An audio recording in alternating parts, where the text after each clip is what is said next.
এই মুহূর্তে উত্তাল পরিস্থিতি বিরাজ করছে শ্রম ভবনের সামনে এবং এই মুহূর্তে দেখতে পাচ্ছি যে আউটসোর্সিং কর্মচারীরা তাদের যে আন্দোলন সেই আন্দোলন 32 দিনের অবস্থান কর্মসূচির সেই আন্দোলনে এবার তারা আসলে জেগে উঠেছে এবং তারা সচিবালয় ঘেরাও করার মতো কর্মসূচি দিয়েছেন এবং সেই কর্মসূচিতেই আরো বেশি উত্তাল হয়ে উঠেছে এই শ্রম ভবনের সামনে থাকা আউটসোর্সিং কর্মকর্তা কর্মচারীদের যে আন্দোলন সেই আন্দোলন তাদের বিভিন্ন স্লোগান আমরা দেখতে পাচ্ছি এবং এই স্লোগান কিন্তু সামনে দেখা যাচ্ছে এবং একটু যদি বলি যে তাদের এই আন্দোলন ঘিরে সতর্ক অবস্থানে রয়েছে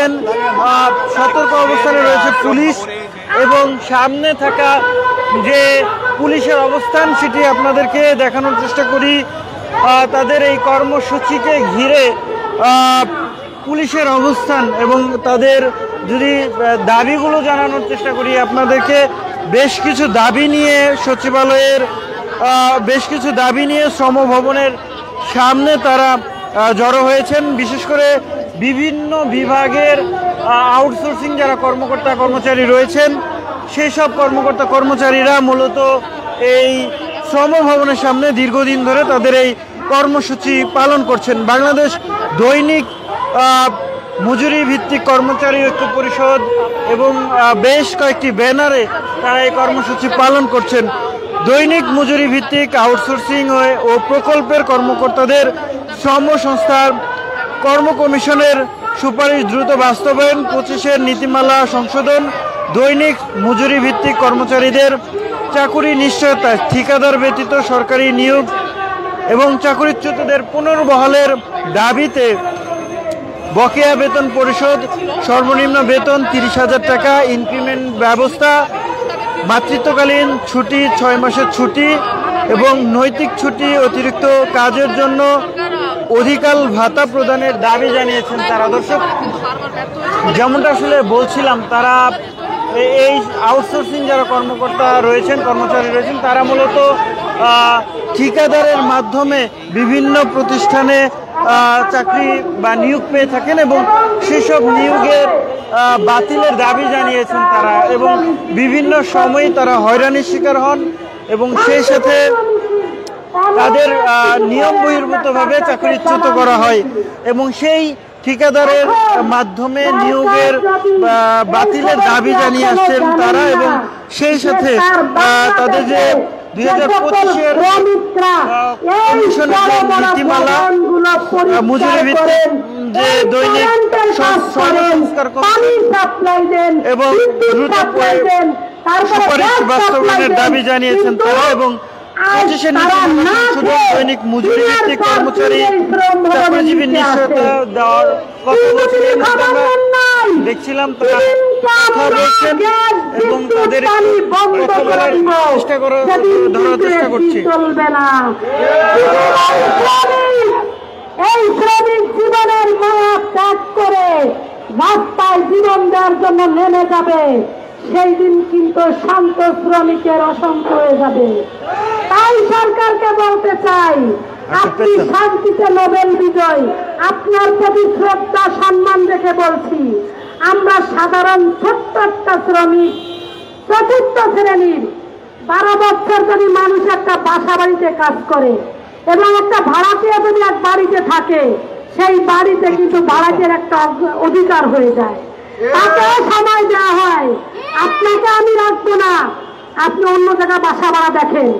সেখানে আমাদের যে বর্তমানে আমাদের যে ঠিকাদার আছে তিনি কিন্তু 2 ঘন্টার আলটিমেটামে আমাদেরকে চাকরিচ্যুত করে। এই কেমন বাংলাদেশ? এর জন্য কি হাজার হাজার শ্রমিক এই বাংলাদেশে জীবন দিয়েছে।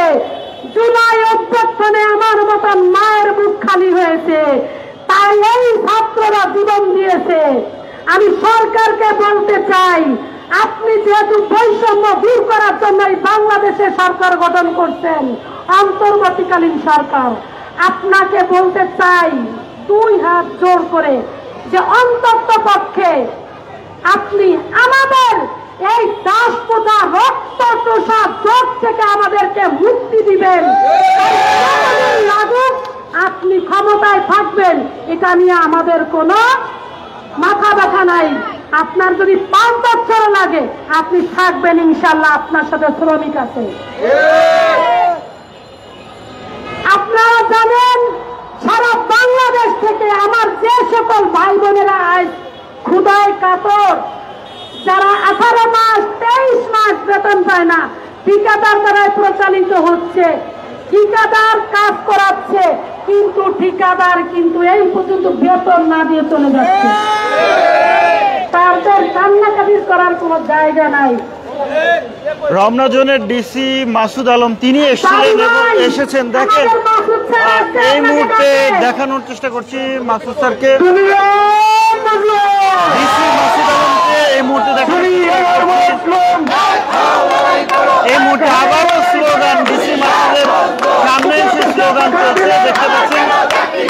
আমার কেন চাকরি গেল, কোথায় কোথায় চাকরি চাকরি কোথায় বাপ্তাদার কথা দিল, আমার কেন চাকরি গেল।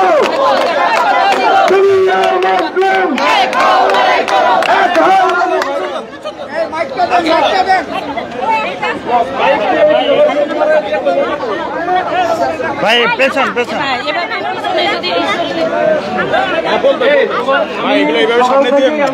আপনি সামনে দিয়েন না, যোগাযোগ করার জন্য। হ্যাঁ, আমার ইকবালের সাথে কথা হচ্ছে, আমি কিন্তু ওই সচিবালয়ে কথা বললাম শুধুমাত্র তোমাদের জন্য, যে সচিবালয়ে তোমরা ওই ইকবাল বলতেছিল যে মাননীয় অর্থ সচিবের সাথে তারা নাকি দেখা করবে, এর আগে দেখা করতে পারে না। তো অর্থ সচিবের সাথে আমি অ্যাপয়েন্টমেন্ট ঠিক করে ফেললাম যে স্যার বলুন, স্যার আপনি একটু ওদের সাথে একটু কথা বলেন, ওদের কি কি বিষয় আছে এগুলো, এই বিষয়গুলো নিয়ে আপনি একটু ইয়ে করেন। এটা আমি আমাদের কমিশনার স্যারেক দিয়েও কথা বলেছি। তাহলে তোমরা ওখানে না যাই এখানে গরম করতেছো কেন? আমি বলছি যে তোমাদের তো আলোচনার টেবিলে তো যাইতে হবে নাকি?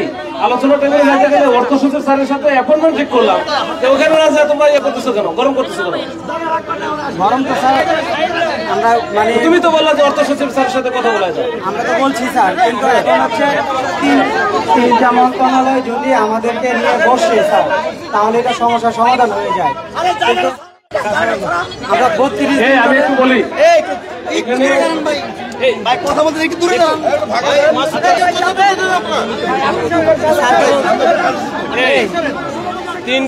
তিনটা মন্ত্রণালয়ে কথা বলবো না 10টা মন্ত্রণালয়ে কথা বলে, এটা আমার বিষয় না। তুমি সারা সচিবালয়ে কথা বলো। আচ্ছা, আমি এখানে যারা এই যে আউটসোর্সিং এ যারা আছেন সবার উদ্দেশ্যেই বলি, আপনারা এর আগে যতবার বলছেন যে স্যার আমরা একটু সচিবালয়ে যাব, সচিবালয় সংশ্লিষ্ট দপ্তরের সাথে বা বিভাগের সাথে আমরা একটু কথা বলবো, কথা বলে আমাদের যে বিষয়গুলো আছে, এই সমস্যাগুলো আছে এটা সমাধান করতে চাই। তো আমরা তো চাই সবসময় হচ্ছে আলোচনার মাধ্যমে শান্তিপূর্ণ উপায়ে সমাধান করা।